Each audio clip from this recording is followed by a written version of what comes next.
bueno, en entender un poco más el perfil productivo del conurbano y para eso tenemos en línea ya la doctora Bárbara Couto. Ella es decana del Instituto del Conurbano de la Universidad Nacional de General Sarmiento. Bienvenida, doctora Couto, a Conexión Parques. Lía Gelfi te saluda y Leo Wagner me acompaña. Buenas tardes. Bueno, buenas tardes, ¿cómo están? Un gusto estar en el programa. Bárbara, desde la universidad y desde el Observatorio del Conurbano han realizado informes y estudios sobre este tema de, bueno, del perfil productivo del conurbano. ¿Y cuáles son las principales conclusiones a las que arribaron sobre esto, Bárbara? Bueno, a ver, en primer lugar, bueno, contarles que la Universidad Nacional de General Sarmiento, que está ubicada, digamos, casi en el tercer cordón del conurbano, en el partido de Malvinas Argentinas, ex General Sarmiento, bueno, tiene un entorno bastante heterogéneo, pero principalmente cuando se concibió se pensó para poder articular con el desarrollo productivo y el desarrollo territorial de la región. Entonces, bueno, se creó un instituto de industria y un instituto del conurbano que piensan al mismo tiempo los temas productivos y los temas ligados al desarrollo sociourbano y ambiental. Y en este sentido, desde Ujú. el Observatorio del Conurbano, que ya tiene 10 años, regularmente, bueno, nos ocupamos de publicar datos actualizados sobre el Producto Bruto geográfico, sobre la composición sectorial, y bueno, lo que nosotros pudimos advertir en el último informe que hicimos sobre el Día de la Industria, y a propósito del Día de la Industria, es que bueno, que el conurbano y la región metropolitana de Buenos Aires presentan un perfil bien heterogéneo, pero en donde la industria sigue siendo como un motor del desarrollo, tanto de la creación de empleo, también como del desarrollo y la innovación tecnológica. En este Ujú. sentido, digamos, concentra más del 60% de la industria a nivel de la provincia de Buenos Aires, y si uno ve cada uno de los municipios, esto también se replica. La industria tiene más o menos, concentra entre el 20 y el 30% del producto de todos los municipios del conurbano. Y es interesante cómo se ha dado como Ujú. una transformación, eso también lo vemos.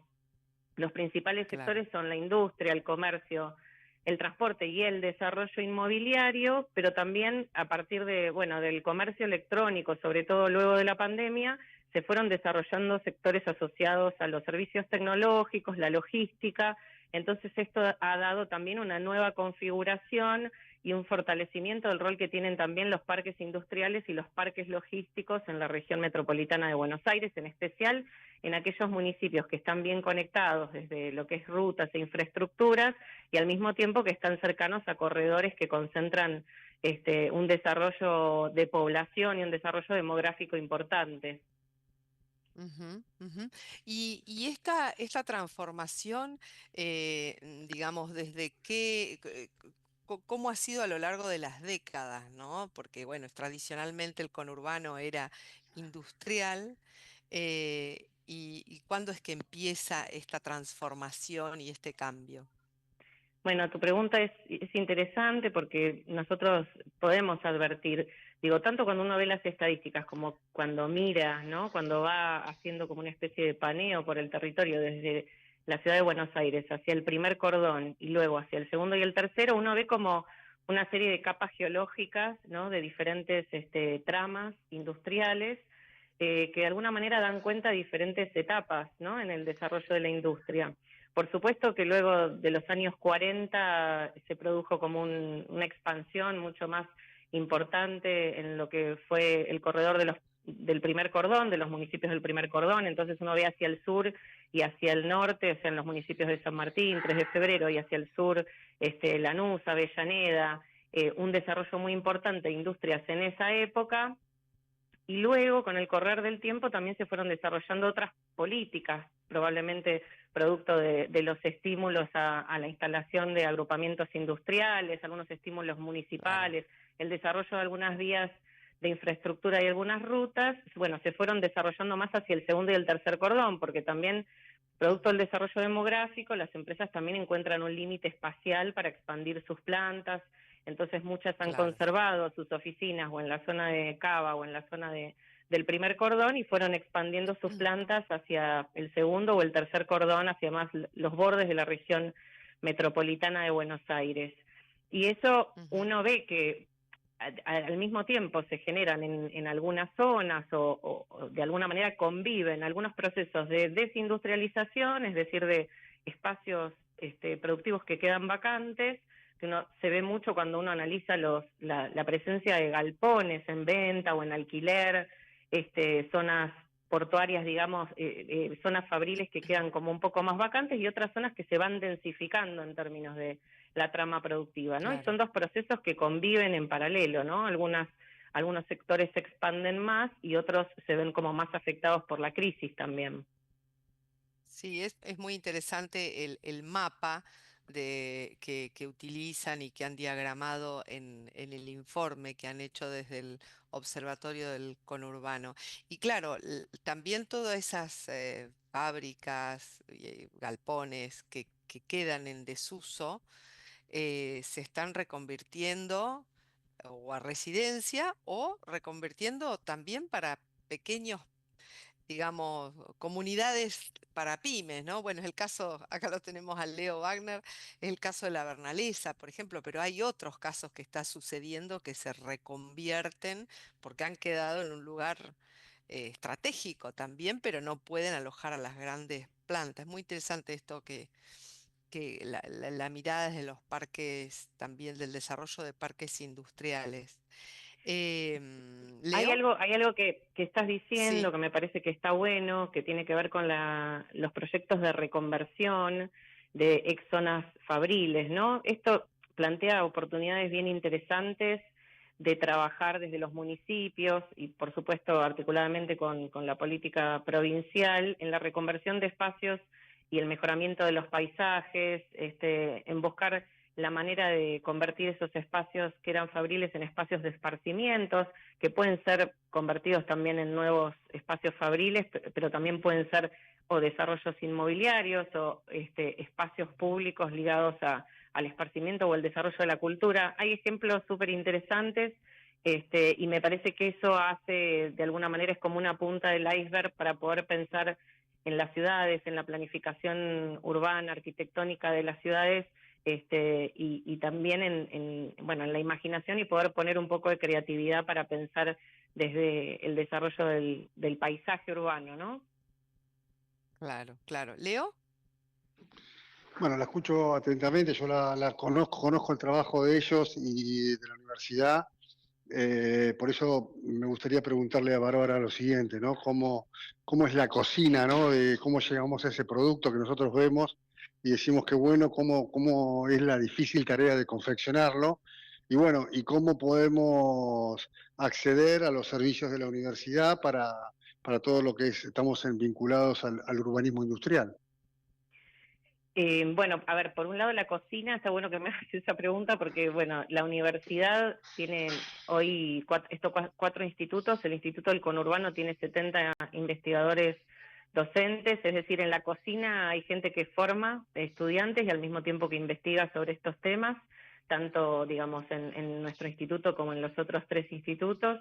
Y nuestro observatorio del conurbano es la ventana que nosotros decimos que tenemos para mostrar.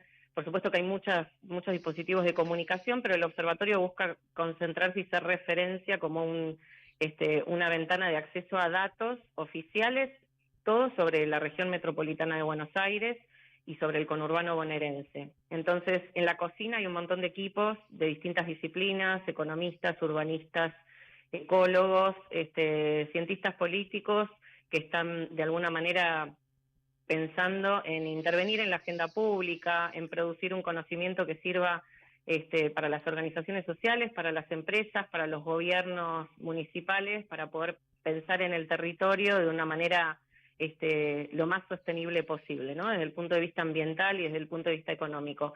Y así es que, digamos, desde estos equipos también se trabaja fuertemente en la vinculación y desde la vinculación en poder llevar esos conocimientos y trabajarlos con las empresas para ver cuáles son las necesidades del sector productivo, de los diferentes actores bueno, de la trama también urbana y poder pensar justamente cómo llevar esa transformación que se necesita, que por supuesto requiere de muchos recursos, pero bueno, también a veces es importante poder trabajar para que la universidad pueda llegar a esos actores y que esos actores conozcan lo que hace Claro. la universidad pública, ¿no? Nosotros tenemos algunas líneas de trabajo ligados al desarrollo de planes urbanos, del desarrollo de planes de infraestructura y de trabajo ambiental. En ese sentido, digamos, podemos trabajar con empresas o con parques industriales para pensar el diseño para optimizar rutas e infraestructuras en función también del riesgo climático en algunas zonas que pueden ser inundables o estar sujetas a eventos, digamos, difíciles desde el punto de vista ambiental. Trabajamos, certificaciones ligadas a huella de carbono, huella hídrica, todo aquello que tiene que ver con que las empresas puedan mostrar o certificar ciertos planes para poder funcionar, en algunos casos exportar. Todo eso, digamos, de alguna manera nos gusta poder pensar que lo vamos a trabajar con las empresas y de ese modo, poder llevar algo del conocimiento que se produce en la universidad pública. Realmente súper interesante todo esto y sobre todo esta articulación que entiendo que, bueno, tiene que seguir potenciándose entre el sector privado y la academia, ¿no? Que también la tercer pata sería el sector público, ¿no? Así que súper, bueno, nos quedan 2 minutitos. Quiero aprovechar también para preguntarte, Bárbara, porque se habla en el informe de la creación neta de empresas, ¿no? Que también, digamos, se ha ralentizado o han cerrado algunas, aunque hubo crecimiento desde hace más de 10 años, según dice, pero me gustaría que lo amplíes un poco más. ¿Cuál es tu visión sobre este tema? Y ese es un tema que genera, un poco de tristeza, ¿no? Cuando uno ve Sí. la creación neta de empresas es un indicador que nosotros sistematizamos por sector de actividad y que lo que muestra es la cantidad absoluta de empresas que abren y que cierran desde el año 1997 hasta el 2023. Y lo que es, la apertura, el cierre y la diferencia entre ambas es la creación neta, ¿no? Y lo que uno ve Ujú. es un esfuerzo enorme de emprender nuevos negocios, de abrir nuevas firmas en todos los sectores y una dificultad muy grande para sostener una tasa positiva de creación neta. Ujú. Esto se da en casi todos los años de la serie. Si nosotros analizamos desde la crisis del 2001, si tomamos, por ejemplo, la industria, vemos que la industria tuvo una tasa positiva desde el 2003 hasta el 2008 y después desde el 2009 empieza, digamos, a ser más oscilante, con años positivos, años negativos.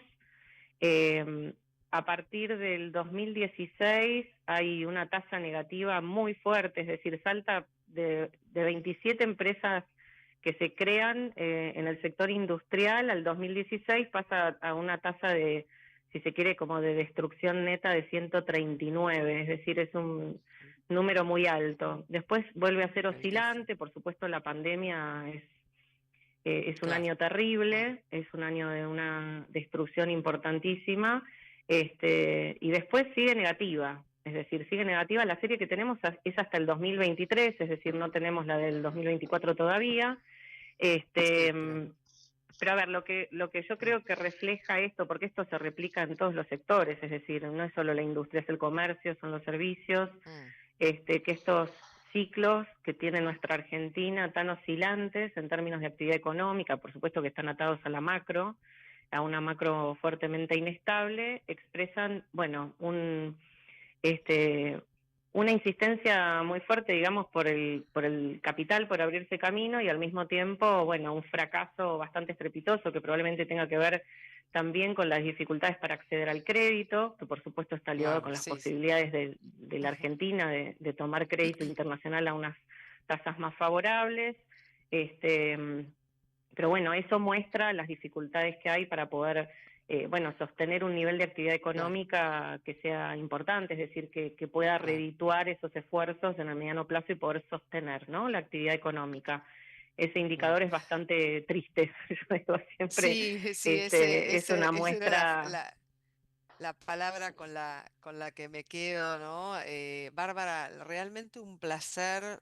Me gustaría volver a tenerte en Conexión Parques para hablar sobre otros temas. Vos sos una persona que conoce mucho también de política comparada latinoamericana. Hay mucho, digamos, que nos podés aportar, miradas para dejarnos a todos y nuestra audiencia pensando en distintos temas, así que ya te comprometo para otros programas y muchísimas gracias, Por favor, un gusto para mí estar con ustedes. por favor. Bueno, hablábamos con la doctora Bárbara Couto, decana del Instituto del Conurbano